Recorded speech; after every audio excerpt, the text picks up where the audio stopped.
You've worked hard your whole life, saving and preparing for retirement. You're getting close. You can see it on the horizon. Today, we're going to talk about all the things you need to do to prepare for a smooth transition into retirement.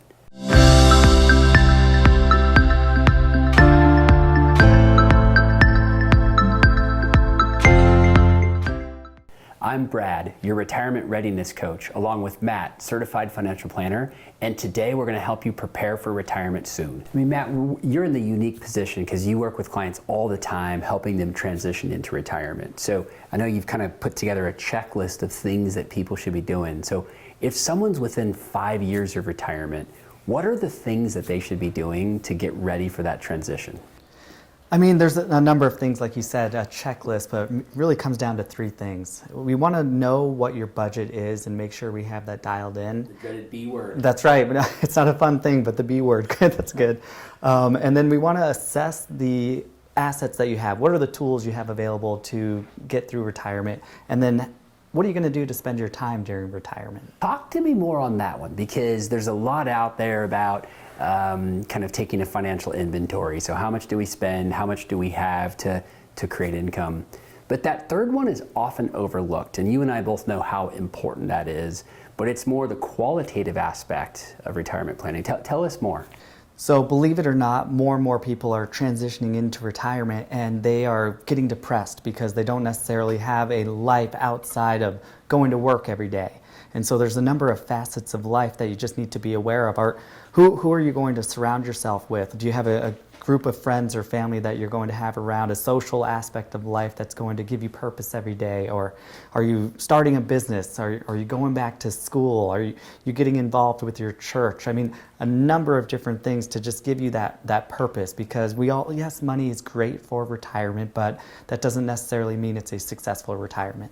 You mean to tell me that when every day is like Saturday, people aren't loving it? It depends, but we would hope, and we want to help people enjoy it, and that's why we need to think about these things well before the retirement date actually gets there. Right. No, it's so true. I watch as people almost feel a little aimless, a little lost that first year of retirement. And you're right, depression is a very real thing that we see with folks who haven't thought this part through. All right, so Matt, how do you coach your clients to treat debt in retirement? Specifically, should people be thinking about paying off the mortgage prior to retirement, or what's your philosophy? So it really depends. Like we always talk about in finance, I mean, we want to weigh the pros and cons of each decision, and we know a lot of people, they want to just have that lingering debt paid off while they're going into retirement. But with the new situations we found ourselves in, a lot of people got locked in at very low rates. I'm talking 3%, maybe even less in some occasions. And so if you can get 5% in a risk-free money market account and your mortgage is 3%, you're making 2% on your money by parking and not paying off the debt. So again, depends on your plan and what you're trying to accomplish, but these are things that we're just coaching and explaining the difference of each option and then pros and cons going that way. Okay, so it's very personalized to the situation. Mm-hmm. Okay. What about cash? How much cash should somebody have for emergency fund purposes as they head into retirement? So loaded question here. There's a lot of answers. We've got 3 to 6 months. Your typical financial planning 101 is going to say 3 to 6 months of living expenses as an emergency fund. I would lean more towards maybe a year, and there's some people out there saying 2 years. And so that's a little extreme, and that's for the not normal retiree per se, but 1 year, the reason being is because now you've got a lot of cash on hand that if something does go bad, markets are going down, but also if you're thinking into the future of doing Roth conversions or having that cash available to pay extra taxes if that were the case. So walk me through that. What does having cash on the side, how does that help me prepare for Roth conversions in the future? So a lot of us have large 401ks or IRAs, and so at 72, 73, 75, whatever their required minimum distribution age is, they will have large distributions that they're being forced to take out. And like we always talk about, the silent business partner, Uncle Sam, and most of us are okay paying our taxes, but we don't necessarily need to tip the IRS. Don't want to overpay. Don't want to overpay. Right. And so some of these distributions like are forced, and they're well above what people need to fund their retirement. Okay. So that's more tax dollars that they need to, pay. And it could cause that ripple effect we've talked about in the past if they want to look at another video of the tax torpedo. Right. And so what the Roth conversions can do, they can take out dollars from their IRAs or 401ks, pay the taxes today, hopefully in a lower tax bracket, Right. and then let tax-free dollars grow along the way. When you always talk about those gap years, the years between when you retire and when the required minimum distribution begins, those are opportune years to be able to do these conversions. So then does having the cash then, is that what you coach your clients to live on while they're doing Roth conversions? Yeah, we've seen a situation not too long ago, and it's happening more and more, that people have enough saved up that now we're saying, hey, maybe let's not contribute any more to these retirement accounts. Let's start stocking away some cash to have opportunities in the future later. Right, right. So the more that someone can put in a cash account, the more they're going to have to live on, thereby doing more of the conversions, which ultimately can keep the lifetime tax bill a lot lower. And we won't go into detail today, but it also can set up for future generations of passing on tax-free wealth rather than taxable wealth. Right, because the more money you get in your Roth, the more that the kids or grandkids are going to inherit in that tax-free bucket, right, versus your IRA, which now they owe taxes on those distributions. And they may not care because they're dead at that point, but, right, but it can work really well. Sure. Okay. Okay. So when someone is getting ready to retire, what should they do with their old 401k? So there's a few options they can do. My recommendation typically is to roll the old 401k into an IRA. There's a lot of fees in the 401ks that are hidden, and so it can be more expensive, but you're limited to the options on that 401k. So by rolling it into an IRA, you now have the full flexibility to use low-cost exchange-traded funds or ETFs. And so keeping that cost low puts more dollars in your pocket to help fund your retirement. So that's one of them. You can leave the 401k where it's at if there's enough dollars in there. Can't add anything to it. If you have other 401ks, you have multiple 401ks, which some people think that that's diversification by having multiple 401ks. Not necessarily true. But you can roll all the 401ks into the one 401k. Or again, negative thing there, you can't invest anymore, and you're limited to the options on that 401k plan. Okay, so you like the idea of rolling into an IRA, more flexibility, better investment options, lower fees. And it gives you, for accounting purposes, I mean, if you have a 401k and an IRA, weird rule, because when you get to RMD age or required minimum distributions, you would be required to take a distribution from the 401k and the IRA. So if you have just one IRA, you can just do it from there. And we wouldn't recommend it, but if you did have two IRAs, you could aggregate and do one distribution for the two accounts. But if it's different accounts, then you're on the hook, and this can cause 25% penalties. Okay, okay, okay. So how do you coach your clients to think about expenses? If they've got a few years until retirement, how do you recommend that they handle their expenses?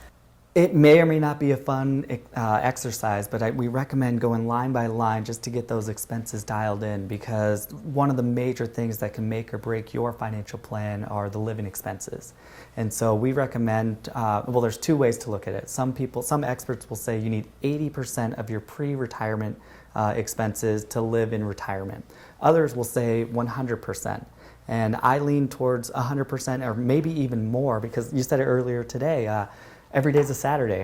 You're spending more on Saturday, or you're spending less on Saturday? A lot more. Yeah. Well, so where it came from is that 80% rule is typically if you're saving 20%, you don't need to save anymore. So 80% is where that came from.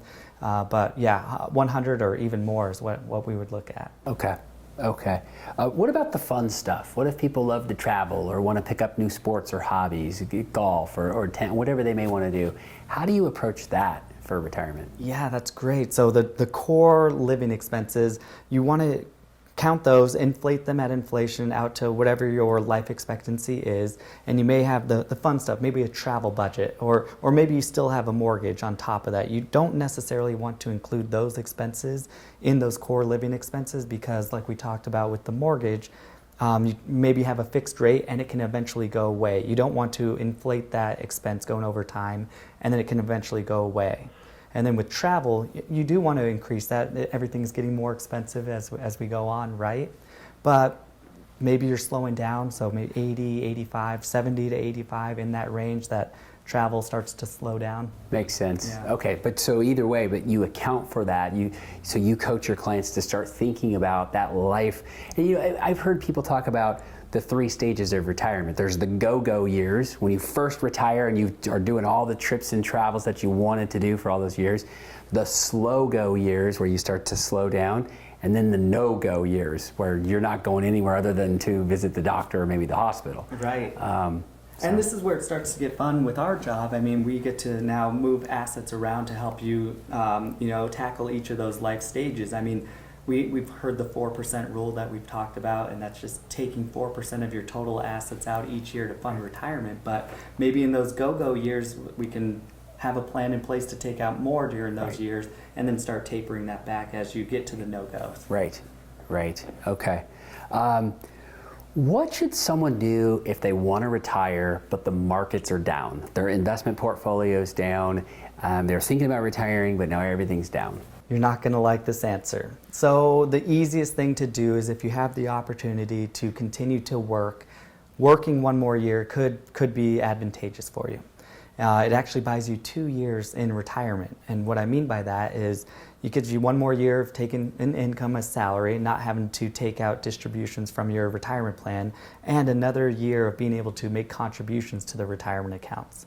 And so it can be a good idea to work, but if you're absolutely not wanting to do that, that's why this 5 years before retirement is vital, because you need to just make sure that maybe you saved enough cash on hand.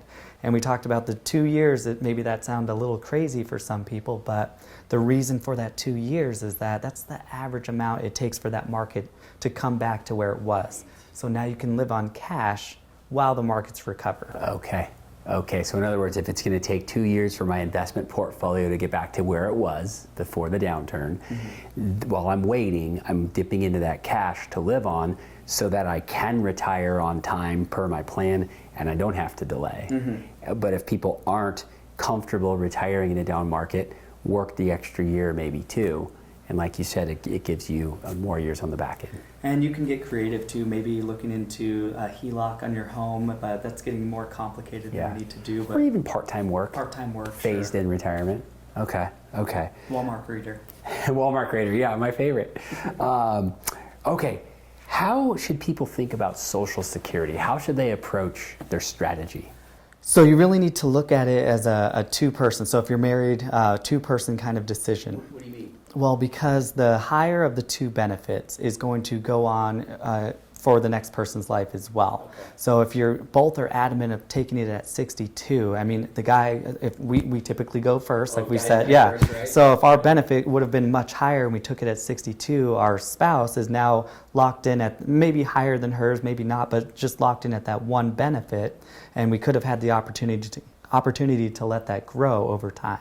When you talk about growth, what kind of growth are we talking about from 60? I know full retirement age is 66 or 7, depending on your birthday, and then it caps out at 70. What kind of growth are we talking about in that benefit? So if you take it at 62 versus your full retirement age, let's say 67, that's about 30% there of growth that you're missing out on, or a decrease in your benefit if you decide to take it early. So it could be 30% larger by waiting. Right. Okay. And then every year you wait after your full retirement age, you're getting an 8% guaranteed increase on that. Hey, do you have any investments you can offer with a guaranteed 8%? None. Zero. We can't use the G word. And we would hope that your investments do better than 8%, sure. Right? But no guarantee. Ups and downs. So right. I mean, some people get anchored in on, I don't want to see my nest egg getting drained down while I'm waiting for the Social Security benefit to grow. But once they take that benefit later, the Social Right. Security one, then Right. that's going to put a lot less pressure on that investment On account. the investments, right? Go back to this concept of a married couple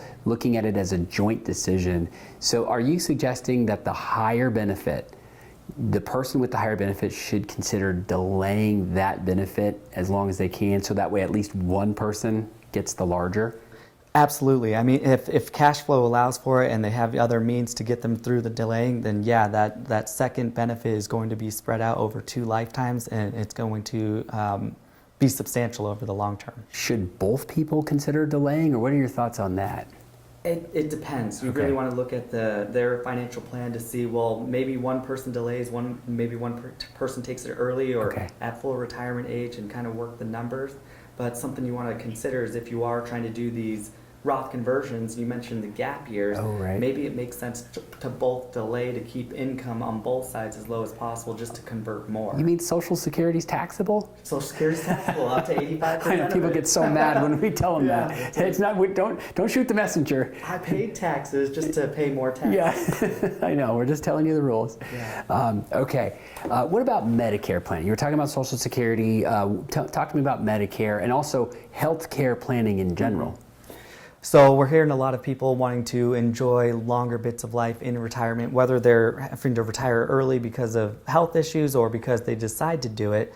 Health insurance is expensive. And so if you retire prior to 65, when you can take Medicare, I would plan for $1,000, $1,200 a month per person for medical expenses prior to Medicare. And I would inflate that higher than the current rates of inflation. So $12,000 in today's dollars, inflating at 4%, 5%, whatever you choose. And when it comes to Medicare planning, you said it's age 65. What parts of Medicare do people have to pay for, and how do they account for that in their plan? So most people do not have to pay for Part A. That's Okay. going to be given to them. Part B, they'll pay. Oh, that's a good point there. So that comes out of Social Security typically. Okay. But if you delay your Social Security benefit, then that would be an out-of-pocket expense. You pay out of pocket. Okay. Yeah, and then Okay. Part C would then be out-of-pocket as well as a supplemental plan. Now, is Part C mandatory or is that optional? Optional, yeah, but it fills in the gaps that the other ones aren't offered to. Okay. So Yeah. do you recommend people get Part C? Typically, we see most people getting Part C. Okay. And then what about prescription drugs? Part D, yeah, Okay. and so there's an ongoing penalty if you don't sign up for Part D, so you may want to sign up for that right away When as you're well. 65. Mhm. Okay. Okay. All right. And then going back to Medicare, though, Yeah. so there is IRMA. Are you aware of IRMA? All I know is Irma's not your friend. So IRMA is a surcharge tax on Medicare premiums Okay. if you make too much money. Okay. And so going back to these required distributions, if you're making too much because of these forced distributions from your plan, it could be adding additional taxes to you without you even realizing it. Yeah. So you got again with the Roth conversions and the gap years can help lower that in the future. Right. Okay. What about the person who is getting ready to retire? They're over the age of 65 and they've been covered on their group health plan or their spouse's group plan. I know there's some nuances and details about that transition to Medicare. Talk to us about that. There's special enrollment periods, but you just want to make sure not to miss that. Again, if you miss the signing up for Medicare at your appropriate time, there's ongoing penalties that don't go away. But if I'm over the age of 65 and then all of a sudden I retire, I think I've got an 8-month window where Right, I can yeah. still sign up and avoid the penalty. That's right. Okay. So how do you think about the person that's 5 to 10 years out from retirement? Should they save pre-tax, so before tax on that 401k, or after tax in a Roth 401k? How do you coach your clients on that? Loaded question again. So this is tough, and it could be split. If you find yourself in the 12% bracket or lower, almost a no-brainer to go into the Roth bucket. And so the Roth, it's after tax dollars, but then they're growing tax-free and can come out tax-free as well. I would say the gray area is 22 to 24. Maybe that's when you're starting to split some dollars going into Roth versus traditional, and then anywhere north of that, it probably makes sense for you to do that pre-tax to lower that taxable income today. Okay, so north of the 24% bracket, go pre-tax and enjoy the break. And a way, I guess, something to think about is find out what the income is, your adjustable gross income is for the year. Are you able to contribute enough to your traditional to lower your income enough to maybe even do a direct Roth IRA contribution? Ah, got so it. that could be the determiner. Oh, yeah, I'm going to contribute this much into traditional so I can still contribute to the Roth. If you're getting north of that, then maybe that's the time to decide to go full traditional. Perfect. Okay. What are your thoughts about, should people be taking advantage of the catch-up contribution? First of all, what is it, and should people be doing it? So the catch-up contribution allows you to put in more dollars at age 50, and it's actually in the year you turn 50 you can do those catch-up contributions. So for IRAs, it's an extra $1,000 on top of the current contribution limit, and then for 401ks, it's $7,500. And so it depends. We've talked about that some people, maybe they want to be saving more cash to set themselves up for a successful transition into retirement. Maybe they should take those catch-up contributions and add it to their cash assets. But if they're looking for a way to lower their taxable income, it can make a lot of sense to do that. Okay, perfect. Yeah. There's a lot to this. Lot to unpack. Yeah. Anything else to add to someone that's getting to be within, say, five, maybe 10 years of retirement? Make sure that you have a retirement plan in place. I mean, if without the roadmap to help you get there, then there's a lot of roadblocks that you can run into. Yeah, that's good advice. As you can see, there is a lot to it when it comes to successful retirement planning. And as they say, you only get one chance to get a 30-year retirement right. So make sure you get it right the first time. If you need help with this, if you want to work with a team of people that will partner with you along the journey to give you peace of mind, to show you how you won't run out of money in retirement, get in touch with us. We would love to get to know you and put a plan in place to help you do this. So we do content like this every week, and we'd appreciate if you like, subscribe, leave a comment there, and we'll see you next week.